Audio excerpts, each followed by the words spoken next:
a piece of product or a communication with a purpose for a specific set of people is design. Working with the human psychology is a major part of design. I would say landing page is a salesperson, a really good salesperson who is always available and widely available.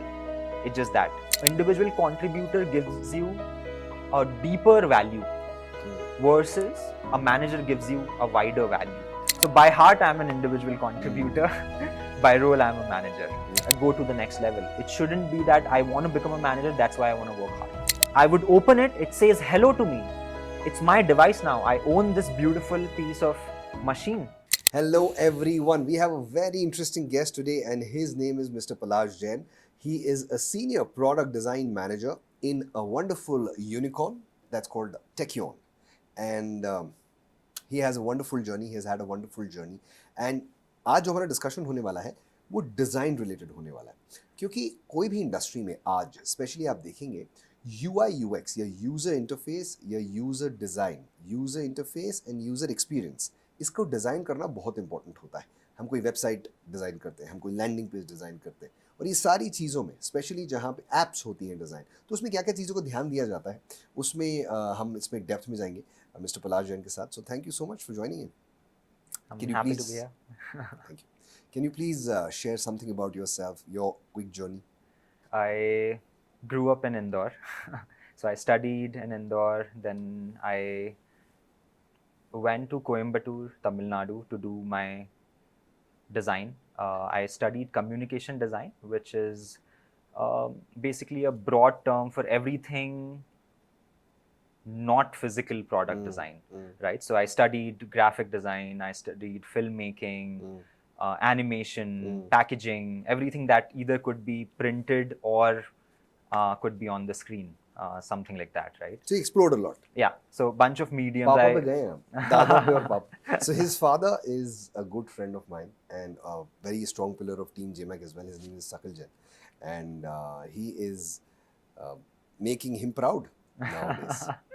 Yeah, so I mean, the whole reason for me to even do design was my papa, because he was the one who was aware of this field altogether. At that time, I don't really believe that there was so much awareness about design as well.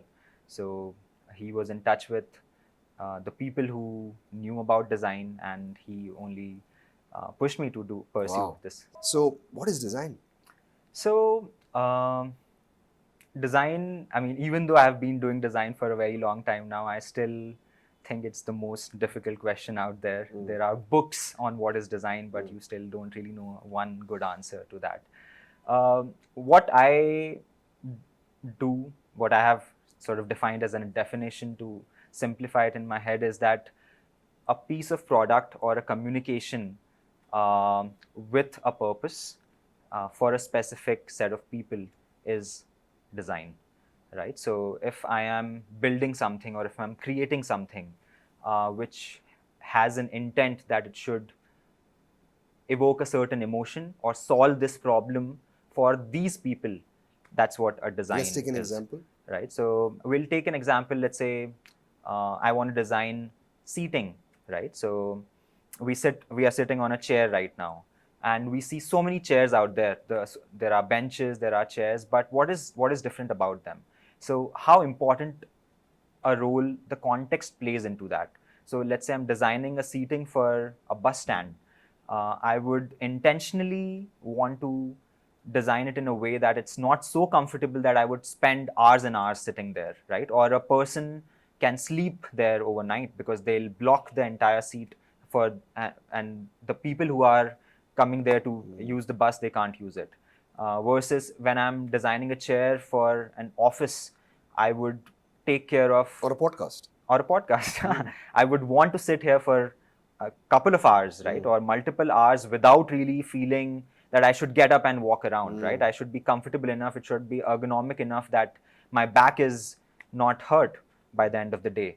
So that, and another example would be a resting chair at home, which you want to like sit on and just read the newspaper. I would want to design it in a way that it's so comfortable that I can even take a nap on it, because I want to offer that to the customer who's buying that. So from what me. you're saying is we have to design as per humans, Yeah. right? As per people, Yeah. as per purpose. Yeah.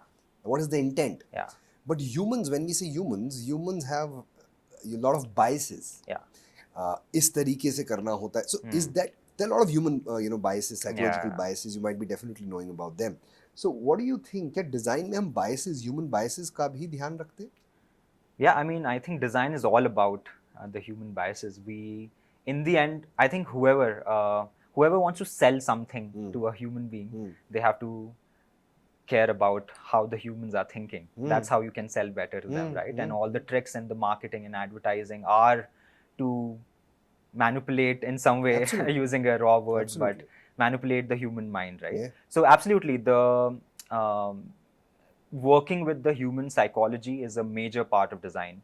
There is a very interesting book that I read some time back called Predictably Irrational, which talks about how like the conversation goes about how the cognitive biases, how the how the decision making patterns work, how the emotions of humans shape our decision making choices, right? So it's very interesting, and all of these are the rules that we actually use in design. So for example, I'll take a small example here. So let's say you go to a coffee shop, you want to drink a coffee, right? You see that there are three sizes of coffee. You have a small cup, which let's say is 50 rupees. You have a medium cup, which is let's say 90 rupees. And you have a large cup of coffee, which is 100 rupees. Now, when I look at the menu, you would say that, okay, small is 50, medium is 90, and large is 100. I should probably go for the one which is the large, because there's just 10 rupee difference between medium and large, right?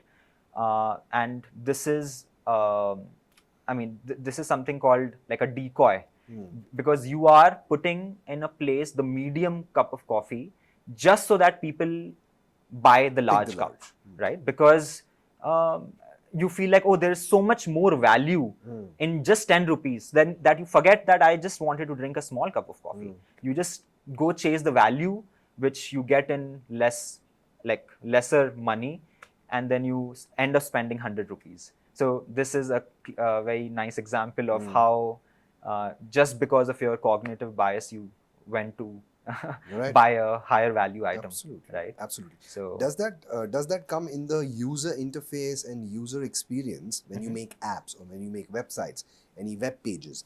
What do you consider while designing it? If it's for mobile, obviously it'll be different. If it's for computer, it's going to be different. Let's talk about something about mobile. Which what are the things which you take care while designing something for a mobile experience? It could be a web page, an app, whatever. Yeah. So, specifically, if we talk about mobile, again, you think about the very nature of the device and the context of the person where they use their mobile, right? So, if I have to design something very complex, which needs a lot of decision making, for example, right? So, I work on a lot of business applications.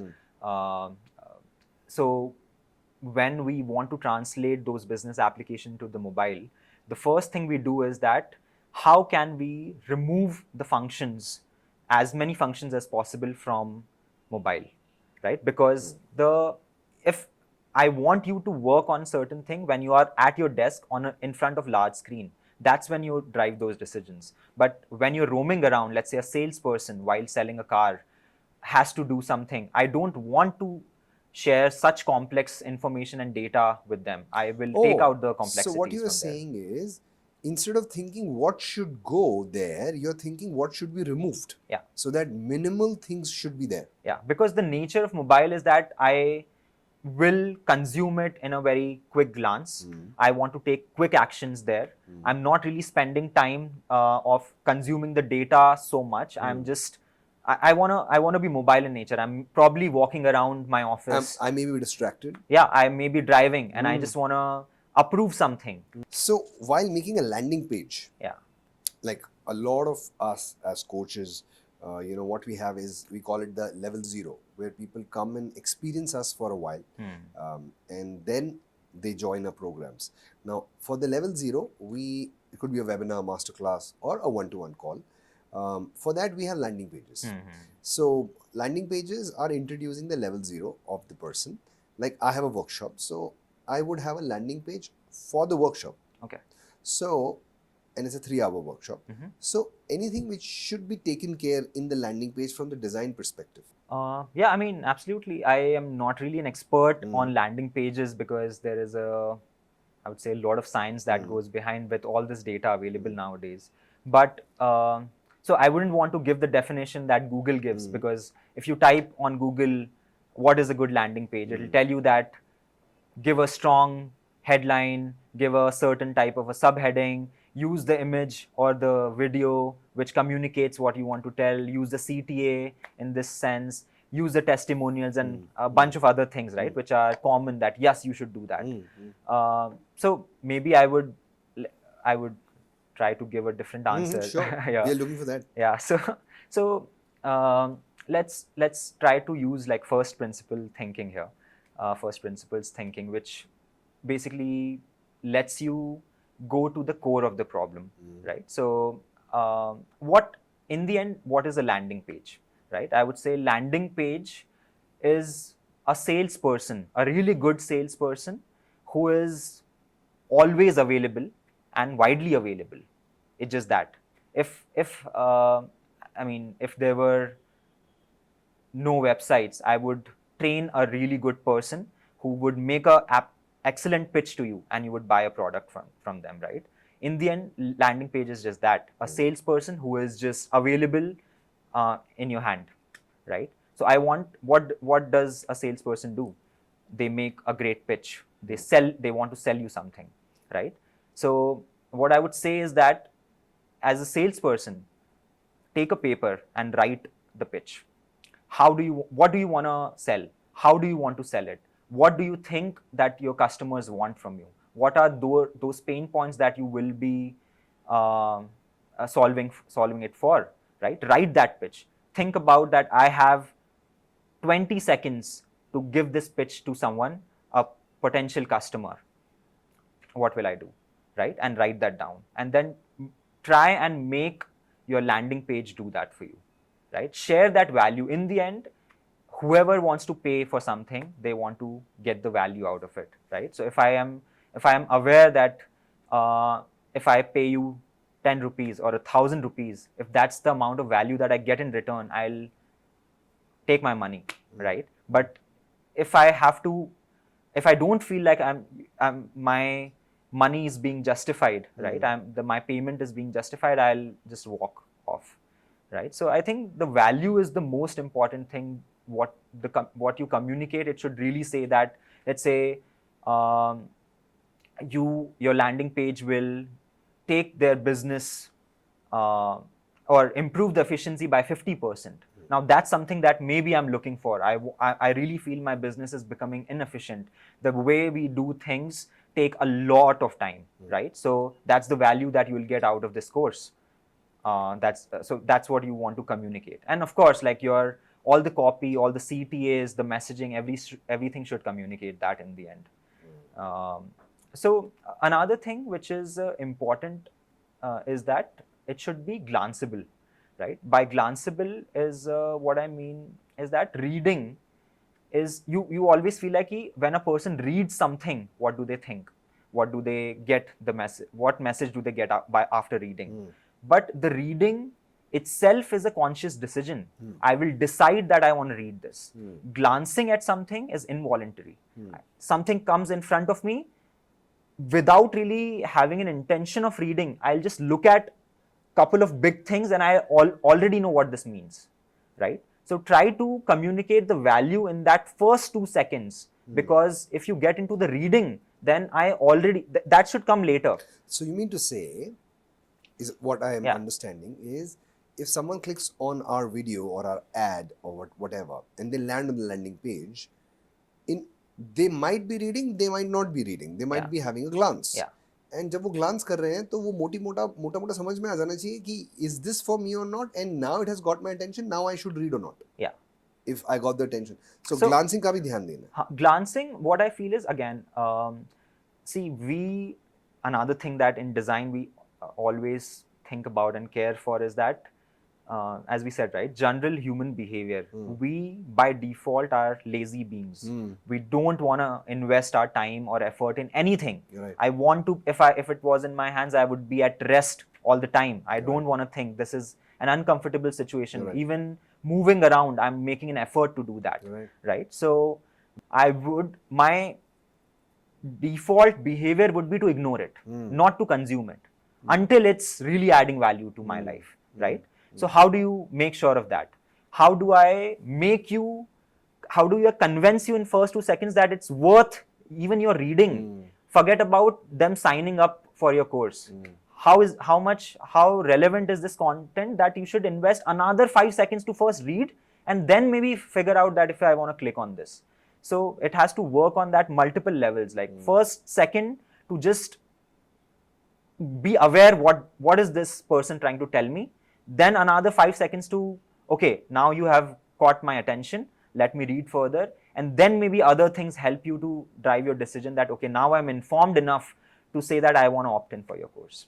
How important is research with design? Because generally design, when we say design, ऐसा ध्यान आता है कि कोई एक बंदा board पे design कर रहा है और वो अपनी दुनिया में, तो क्या वो research is also related to design anyways? Yeah, so I for the longest also had this question, that is research really valuable? Because people spoke a lot about research, do user research, do market research, understand your user, understand the market.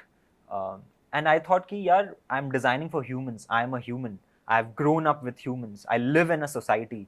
What is more to discover here, right? If I was designing for other animals, then maybe yes, I don't know anything about their lives, how they are thinking, how they are seeing the world. But I am a human, I'm designing for them, it should be fairly simple. But as I did more design, as I got more experienced, I realized that research is everything. Everything. Because as I said, the basic of design is that I want to solve your problem. I don't want to solve a general problem. I want to solve your problem. And your life, your context is very different from mine. Right? I don't know that. You might be in a very different phase of your life right now, and your worldview is very different from mine, right? So one very interesting, I don't know if I read somewhere, but I'm not very thorough with the years and everything, but in Afghanistan during the war, US military was there, right? So what happened was that they saw that Afghanistan was in a very bad shape. There was no infrastructure, the quality of life was poor, right? So they wanted to solve multiple problems. So they started with solving कि किसी भी घर में पानी नहीं आता है, right? So what happened was that the women of the house would go in the morning and the evening to fetch water from the nearby river or well, and they would get the water. Now, because there was no easy availability of the water, there are like sort of obviously not much hygiene, lot of diseases. So what US thought was, let's set up the water infrastructure, let's get the pipes, let's make the water reach their houses, let's install the taps and entire ecosystem of water, right? And they just did it because when I think about it, it's obvious. I have to make effort to get something, I will simplify it for you, and you use water and your life gets better. When they did it, they spent a lot of money there to do that. And then in the very next week after the pipes were installed, they saw that more than half of the pipes were broken. People just went and broke the pipes. And they were shocked to see that, how is that even possible? I'm giving you facility for free. Why are you denying it? Why are you breaking that infrastructure? So they were very confused. They didn't know what to do. We can't solve this problem, right? If we don't know what is the cause of this unrest. So they sent a couple of researchers there who spent a good amount of time in Afghanistan. They stayed there. They became a part of the community, and then eventually they came back with the conclusion that why did it happen. So very interesting. What happened was that the women in Afghanistan were suppressed, right? They were not allowed to talk, they were not allowed to do anything, right? So the only time that they got the freedom was when all the women went to fetch water. They could talk, they could laugh out loud, they could just share their feelings. Be themselves. Yeah, and that was the only 2 times in the day where they could just go out. Otherwise, they were not even allowed to step out. This was a reason, very good reason for them to step out. So the women of Afghanistan went and broke all the pipes. They were like, "This is now I don't have any reason to step out and be free. Freedom's gone." Yeah. So that's what tells you that how important the research is. You might feel that this is obvious solution, but most of the time it's not. It's very very much driven by the context, that particular set of people. You feel like we all are same, and on a lot of levels we are, but things change a lot in the way we see or how we receive the world. Lovely. Yeah. That's a very good example, which actually tells a very different perception, which we even cannot think of. Yeah. No one can think of that. But it's said that truth is stranger than fiction. Yeah. And hence it is, once more time, proven. You've been an individual contributor, a designer, and then you got into the managerial roles. Yeah. Is that possible to get that kind of a growth only in the designing per se? In the sense that my question comes from that it is what we hear and what we also say a lot of times, advocate also a lot of times, कि भाई आपको अगर grow करना है career में तो leadership position होनी चाहिए, लोग होने चाहिए, लोगों के साथ यूज आपको करना आना चाहिए, मतलब लोगों के साथ काम करना आपको आना चाहिए, रिसोर्सेज यूज करना आना चाहिए. But is that possible in, like, that's your perception and your experience, कि भाई वो बंदा या कोई किसी के साथ काम नहीं करता but he's able to grow in his career. Is that also a possibility in corporate, in design? Yes.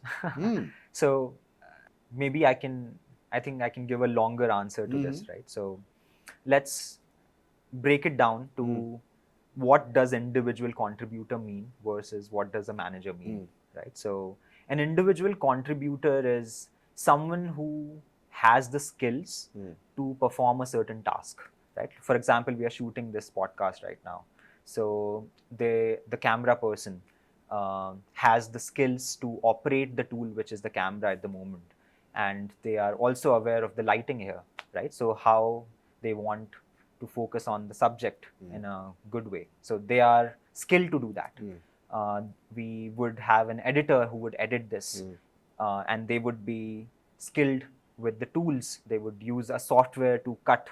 They would use some software to make the audio better, right? And they would be also good at storytelling because they want to chop off the parts which are not relevant and stitch the ones that are relevant for the audience, right? So they are skilled to do that. Right. So individual contributor is someone who has the skill to perform a certain task, right? Versus a manager. Manager, to some level, they have to have the skills, but they also are responsible for the people who they work with, right? So what happens is that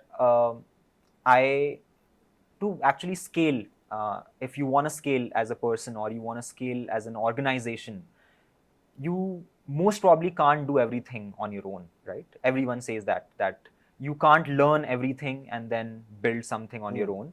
You have to get help from other people. You have to share your goal with them and then they will come along. You need different set of expertise to come together and then perform a certain task to make it successful, right? So what a manager does in that case is that a manager has to have the skills, enough skills to guide the individual contributors in a right direction. they should be able to work on setting the right processes so that you can still bring efficiency. And they are also responsible for the people to keep them motivated, to keep them happy, to give them a purpose, to compensate them well for their services, right? So all those things become a part of being a manager, right? So that's a major difference. So I would say in no way manager is superior to individual contributor. Why I say that is, a person who is highly skilled at something, the value they are able to add is something which is totally different from a person who is able to orchestrate the group of people to achieve something well, right? So how I see it, as a individual contributor gives you a deeper value versus a manager gives you a wider value, right? So I have more buttons to play around as a manager. So who are you, like, right now? Are you a manager? Are you an individual contributor? Majorly, who are you? So by heart, I'm an individual contributor. By role, I'm a manager. So, and which has been a somewhat difficult journey, but a very beautiful journey for me. So what are your learnings? Learning is, see, in the end, you wanna be able to add value to the society or the business or the organization that you're working for, right? So you ask yourself the question that, what do I get happiness out of? So it has to be a balance of what makes me happy and what's the value that I'm able to bring. So what I'm good at and what can make money. If you find the right balance in between both, then you know your path, right? So for example, in the beginning, I was as a person who is very much fascinated with the craft of things, right? I love to sit and build something on my own. There was an article some time back that I wrote as soon as I transitioned to become a manager. Maybe I can read it for you right now. One of the paragraphs, how it began was, just to show what I feel, right? When I'm working and sitting focused on my work. I sit at my desk with that delicious new problem, nervous, excited, butterflies in my brain. Kya yahi pyar hai? Hundreds of open Chrome tabs for research, brainstorming notes, post-its with random ideas, floating scribbles on loose A4s, game on. Coffee, lo-fi beats taking all my focus all the way up. The widespread web of problem finally seems to converge. I'm this close to cracking it. And pop, I'm a manager now. I don't get to do this anymore. Right? So I don't get to take the pleasure of just sitting and then solving that problem. Now, being a manager, I heard somewhere, is something like you designing with your hands tied back, right? So you have to coach others, you have to bring others to a level where you can communicate what you want, communicate the goal, the idea, and others can help you achieve that, right? So that's a bit of the managerial role. But I still, because I'm so much in love with the craft of things, I love to just solve problems by hand. I still try and steal some of the problems and keep it for my own to solve, right? So even for the fun. Yeah, even if it means that I have to sit at night and work through the night to just do it on my own. So, but ideally there are companies who very clearly define that as a manager, there should be no task that you do by your hand. Oh. Right? Because if you do that, you are actually taking away the valuable time which you could have invested in other 5 projects, and you could have shared your input on those and took them forward, which would have added 5x value to the company. You're all qualified for that work. Yeah. So not in the terms of that. My time, if it was used in somewhere else, it would be a better resource. Absolutely. Right?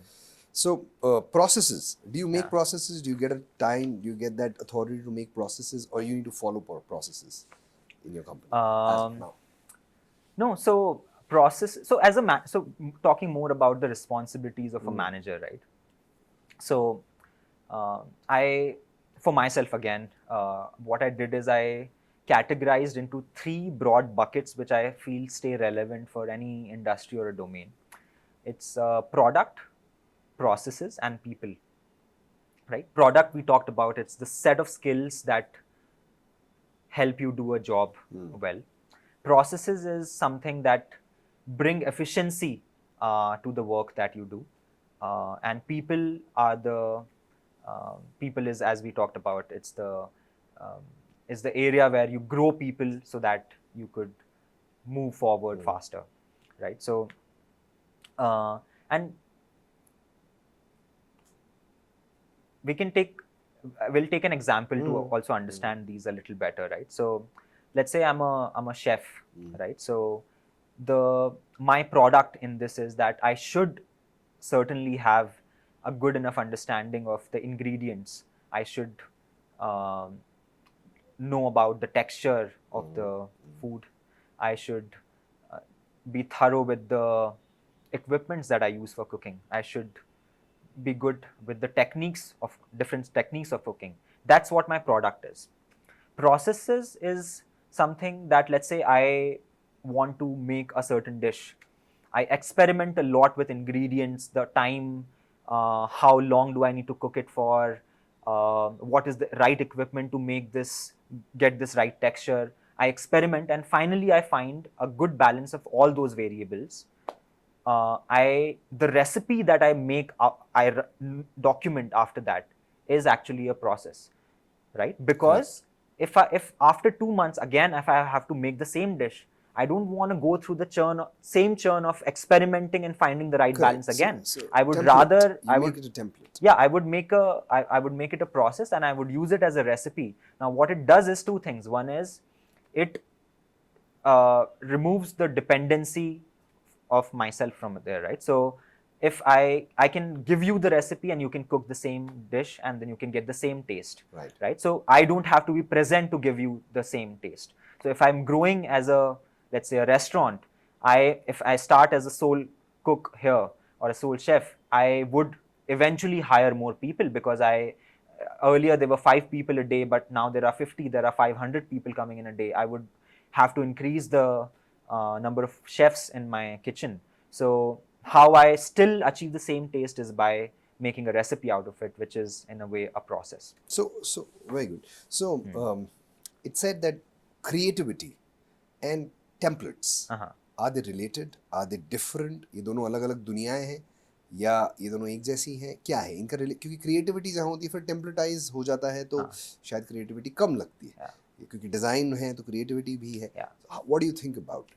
So a very interesting area, because as designers, right, I think when we study design, the very first thing we want to do is just do something different, right? So as soon as someone gives you a set of rules, you are like, no, if this is something that I had to do, why did I study design, right?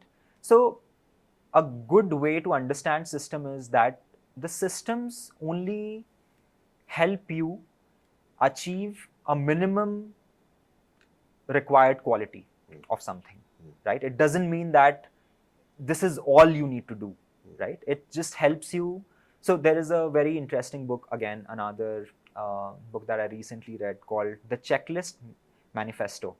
It's by a doctor or a surgeon who, from the research, realized that there are so many mistakes surgeons make while operations, and which actually lead to a lot of deaths after post-surgery. So what he wanted to do was that, can I make a simple checklist that we take care of the basic things which are required for a surgery, right? So giving a right amount of, let's say, anesthesia, or cleaning the wound in a certain way, or what is the time between you giving the anesthesia versus the operation, when the operation starts. Can I list those things down so that you don't forget it? And you focus on the problem at hand, right? These are manual things which have to happen. There is no creativity you can bring here. If you have to do this, you have to do this, right? So he wanted to automate some of the repeated manual tasks so that these stupid or common mistakes that happen often at your job, you can avoid that, right? And that's what a system is. It shouldn't be treated as something that this is the only way to do things right. This is a way to do a basic thing right. Right? That's what a system is. So what we also do is in design, let's say in product design that I do, we create something called a design system. So we work for a company and we want to communicate. Let's say, for example, you take a brand, let's say Coca-Cola, right? I say Coca-Cola and you think of a red color and the typeface Coca-Cola, right? Now, if you are making a website for Coca-Cola, then you would obviously use those colors, that font, that language, and everything. Now, there is another designer who wants to do a marketing campaign for Coca-Cola. If they randomly start using blue color there, that's not right, right? So what we do is we create a basic design system that you use these components which you don't really have to think about again, right?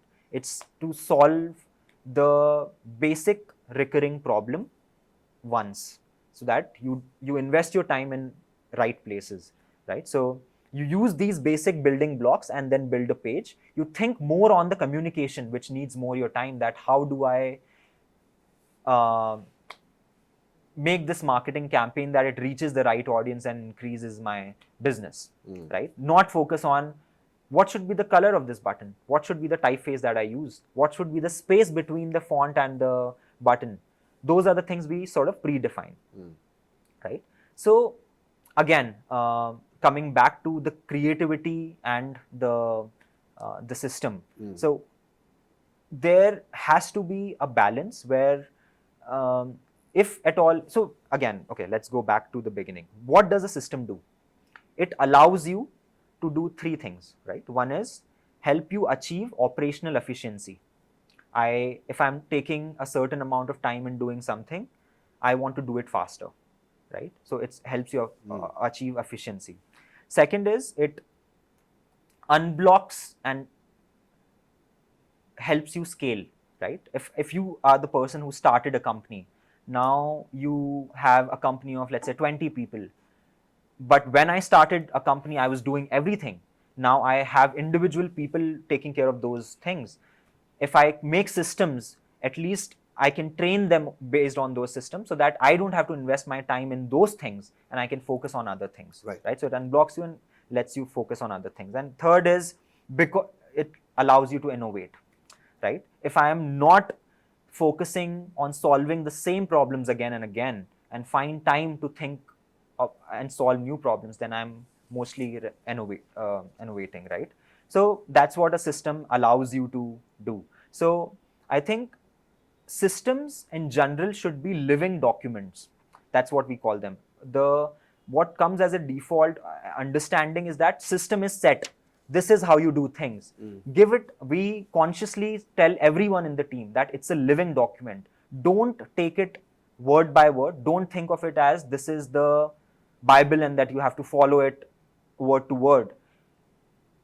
It was designed at a point, that system was designed at a certain point when we were only aware of the problem this much, right? We had only this much context. In the particular context. In the particular context. Now we have grown. After 2 months, we are in a very different place. So if my system is not allowing you to achieve the same efficiency or automation, then I need to re-look at the system. I need to simplify it. I need to update it. So treat it always as a living document, that the goal should always be not to achieve the best quality out there. Goal should be to get the basic stuff right and allow people to focus on the right thing so they can add more value on top of that. So system is a base. It gives you a platform so that you are not investing your time on the petty things. It allows you to already come to a same platform as where I am sitting right now with my experience. so that you are not solving the problem which I've already solved, right? And lets you experiment and innovate in the area further beyond that. Got that. Good. So you worked with a couple of companies and established companies. Can you please elaborate about the culture of a company? What's a good culture of a company? What do you think is a good culture of a company? So culture, we'll take an example of the house or the family that we grow up in, right? So when you are in a growing up in a house, you observe how the relationship of your parents is, how the relationship of elders with the kids is, how you see money in your family, how you see food or the basic necessities of life, how you communicate or share with your family, right? Actually, all these things are the culture of the house. So you mean to say, if I put it into one sentence, it's an attitude, your attitude towards water, towards food, towards money, towards each other. Yeah. So it's more of your attitude, your your point of view. Yeah. So if you think about the culture, and if you want to actually write it as a definition, it's a set of beliefs and behaviors. What I believe and how I behave, right? So we'll go back to the example where in my family, let's say I see my parents consciously spending money. So that's how I also start to work with money. I will be also conscious. I will see money in a different way. If I see that every meal we eat together and we talk a lot about our days, how we are feeling, then that's what that's also a part of my culture, that I would want to be very open with my communication and I would want to share things with each other. If I'm seeing that my family is helping my relatives, they care a lot about each other, and if I'm noticing that, that's a part of my culture, right? I am also, tomorrow, if a situation arises, I would also just go ahead and help someone out, because that's in me as a culture. Now, it's simple as for me, because I'm growing up in this house, right? But let's say I get married. And you did. I bring my wife along to this house. Now is where the now is where the real test of culture happens, because maybe she grew up in a completely different culture. The way the money was valued at their house, the way the relationships worked there, the way they saw the religion and God at their house might be in a complete contrast with what is happening here. Absolutely. So if she comes and starts living in this house, and then she sees it aligning with the way she sees her life, then all good. She would want to stay back. If not, she would want to move out of the house, because the cultural alignment is just not right? And that's the same with the workplace culture, right? So it's basically it's very close to marriage, right? If I'm joining a company and I'm a person of a certain belief and certain behavior, and the company is of a certain belief and behavior, if they align well, you will retain me for a very long time, because we both can walk together very nicely, right? Versus if I'm a person who has a very different set of beliefs and behavior where you are at, then there'll be a major misalignment, and I would actually easily want to remove myself out of that place, because we are not working well together, right? So this is what I would say culture broadly is. Now, a lot of companies do some of the things like, let's have a fun outing day, let's do let's go out and eat, right? Or let's celebrate festivals in office. Yes, they are a good ways to bring a culture, right? Like, you are doing some things together, you're spending some time out of work, it helps bond you better. But I would say that's also very, very small part of the culture, right? So I'll take the example that some of the small things that I try to incorporate in my day-to-day work when I'm at office, so that I'm setting the culture that I believe in, right? So to begin with, I'm actually not really a strong believer in the titles. If you are an intern versus you are a lead, or you are a manager, or you are a director of the company. Yes, I understand the purpose of this is for the operational efficiency, that uh, it helps you run the company well. But what I fear is that it shouldn't become the reason for you to work. That shouldn't be the motivation factor for you, that I want to become a manager, that's why I want to work. Right? So this is not a culture that I want to bring into the company, right? So what I do for that is that every meeting, every brainstorming session that we have, everyone, whoever it is, everyone has the same voice. Everyone's opinion is put down on the paper and respected as uh, other person's is. So no matter if you have just joined the company or you have been here for 10 years, you are at the same level, you're talking in the same way, right? And you get equal opportunity to talk. Even if I'm in a meeting with, let's say, an engineer, so we collaborate a lot with the developers so we design something, and we work with the developer friends to program it, right? So I'm in a call with a developer from their team. So, and let's say we are discussing a design that maybe an intern worked on, and I'm also a part of this call. So by the end of the call, what I can very easily do is I can say, all right, so we will give you this design by the end of the week. Thank you so much. We got your feedback. Good. But what I consciously do is that in front of everyone, I am not really, because I'm in a space where I can take decisions, right? But I would go ahead and consciously ask the intern, so when do you think we can do it by? Is this something that looks comfortable to you? Does this feedback make sense? Are you good with it? Do you need anything else from anyone of us? What this does is it gives the message to the intern that, oh, I'm in a place of decision making, right? I'm being asked what I'm comfortable with. And also the engineering peers also get to know that it doesn't mean that I don't respect this person enough, that I can, this is the person in a decision making space. It's not that I have to go through their seniors to only get the work done. This person is already equipped enough and responsible enough, and they are the equal owners of this design, right? So that's the like underlying messaging that goes. It's one of the very important things, and that's how I'm trying to bring that culture that don't chase the title. Inclusion and respect. Yeah. So, and when I say I don't really want to promote you chasing titles, so I would ask myself question, why would someone chase a title?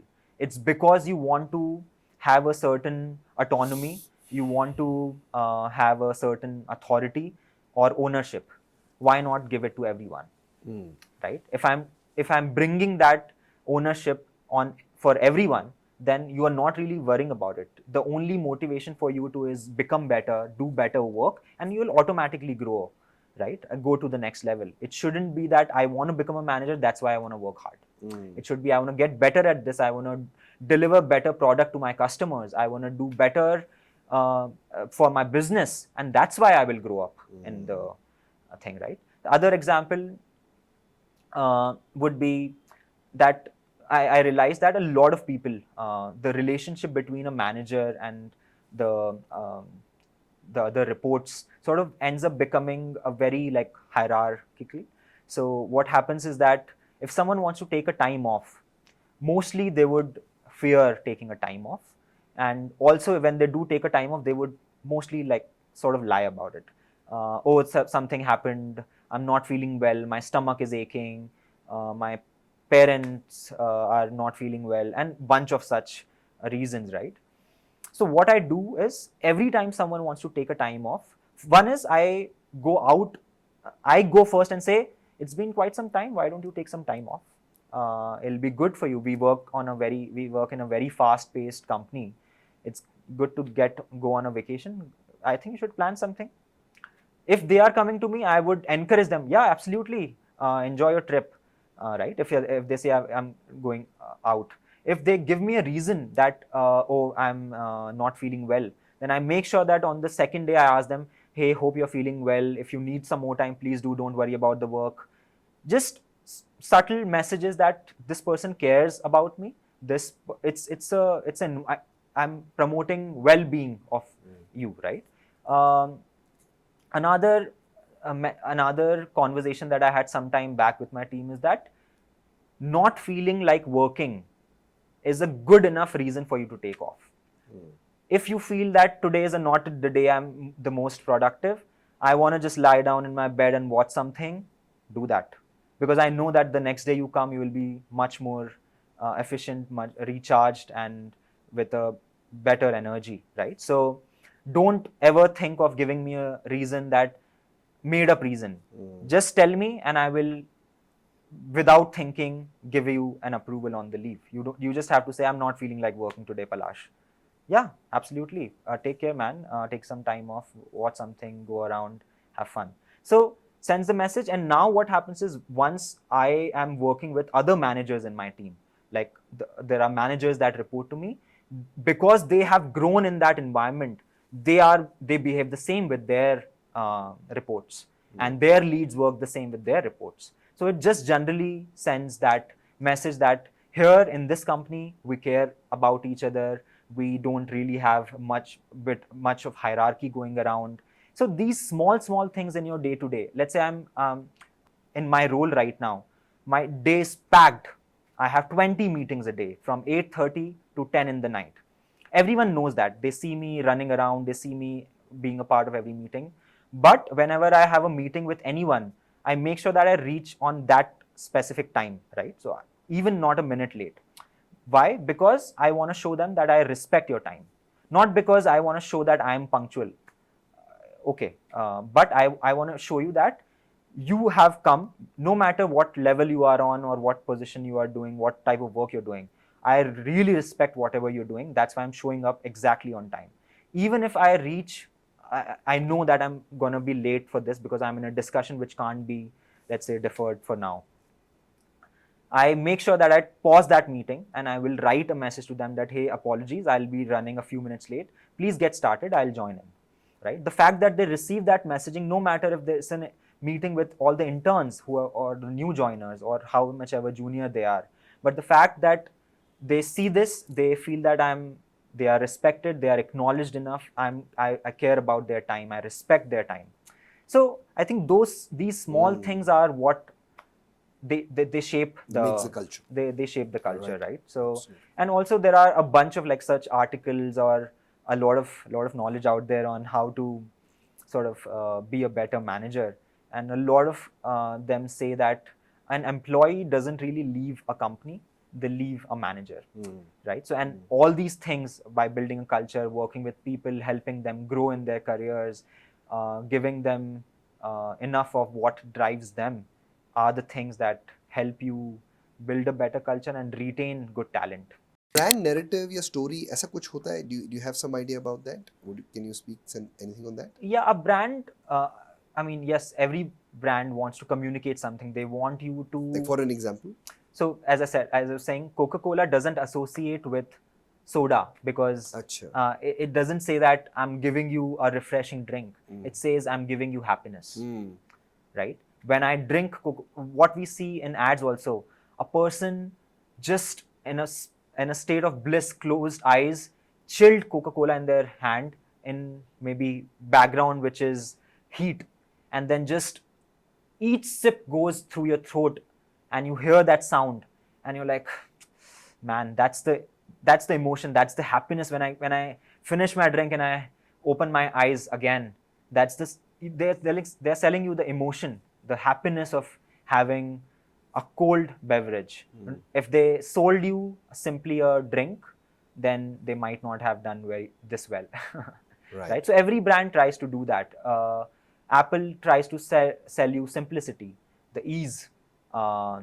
It doesn't sell you computers. Computer selling was being done by IBM and Microsoft as well, but they were seen as industrial machines which were made for big businesses. But the simplicity of a machine told us that, I can have it with me at home. They made it a personal computer. It was not meant to be personal before that. So they sold you an idea of simplicity and easy accessibility, not the computer. And the product reinforces that story. So why Apple is considered like a leader in design is that, see, again, I think if you come to the basics of design, right, everything, if it's thought through in a way how the end customer or the target audience would receive it, then you would do a good design. So Apple in that case really thought of when a person holds a phone in their hand, when they want to perform a certain task, what would be the emotion they would be going through, what would be their context, where would they be standing, how would they hold their phone. Everything was thought through. That's why you really value that design. You really feel that it's the best design out there. There was something that I read sometime back, was that there were a lot of phones out there, right? Like Samsung was coming up with a lot of phones before iPhone even came. Now, what happened was, and smartphones were also pretty common by the time. People were getting the gadgets, anything for that matter. They would buy, we'll take an example of phone right now.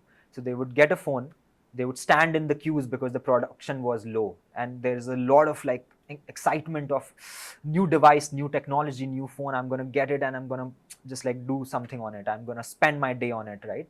There's so much, I'm ready to pay you so much money so that I can own this beautiful device. Now, what happened was that when iPhone came, this was the first time when people took it out of the box and the phone was fully charged. I just had to press the power button and it came saying hello, right? Before that, there was no device which came charged. First thing every person did is they unboxed it, they took everything out, they took the charger out, plugged it for another hour, it got charged, then they took it out and they started working on it. Now, what Steve Jobs would have thought is that I'm delaying this happiness, right? What is taking for me to just give them a charge device? I would open it, it says hello to me.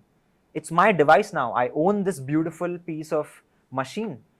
And that's the emotion they wanted to have for the customers, right? And that's what is sort of priceless. That's why it's valued so much. Every decision, if we talk about the ergonomic of the phone, the curves, the way the screen is designed, the way the interface is designed, Even the box opens even slowly. the box, like how many, there is a meme going on around which says that I have collected every Apple product's packaging.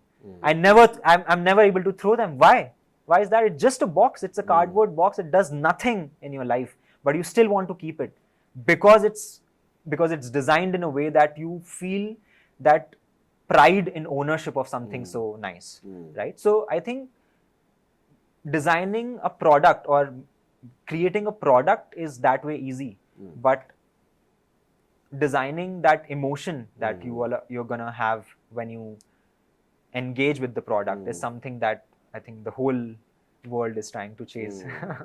It's the game of emotion. Yeah. The SUV which you buy is also giving you an emotion. Yeah. I'm not driving a big car. I'm driving strength, right? Power. I want to feel powerful. That's what I want. I don't care about anything else. So that's what every brand in the end is not really selling you. They are selling you the idea which you want to go towards. I think that's the whole game of brands. And in that sense, every piece of communication, right? Everything, all your social media posts, all your campaigns, your marketing, your landing pages, everything wants to in the end sell you the idea, and you will automatically get drawn towards it. And the result of it would be a product. After speaking to you, I think that I have to create an emotion for JMac, and that could be JMac always there. Yeah. Because in coaching, what people need is support from the coach.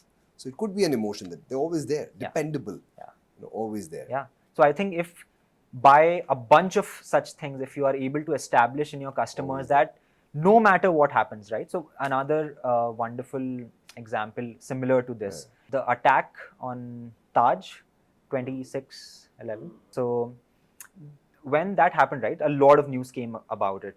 There was one article that came around how when they realized that every employee of Taj stayed back.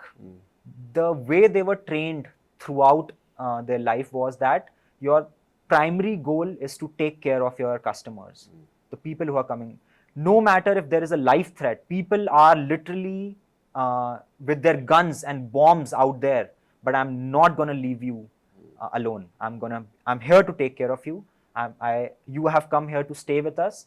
My hospitality is going to be just beyond anything, right? And that's like what a goosebumps moment. If I'm as a hotel chain able to give this emotion to you, that no matter what happens, if I go here, I'm going to get top notch hospitality and care. Even if it comes to my life, they're going to help me out. Then I don't care about if the room is 15,000 a night or 20,000 a night. I am coming here for that emotion that I'm being cared for, and no matter what, I'm not going to be left alone. Right. So I think that's what every brand should emotion. also chase. Lovely. Awesome. Yes. So, a small gift from our side. Thank Wow. you so much for this lovely visit and discussion. It was Thank you so lovely. much. And I really enjoyed it. yes, it was absolutely amazing. Thank you so much. Thank you.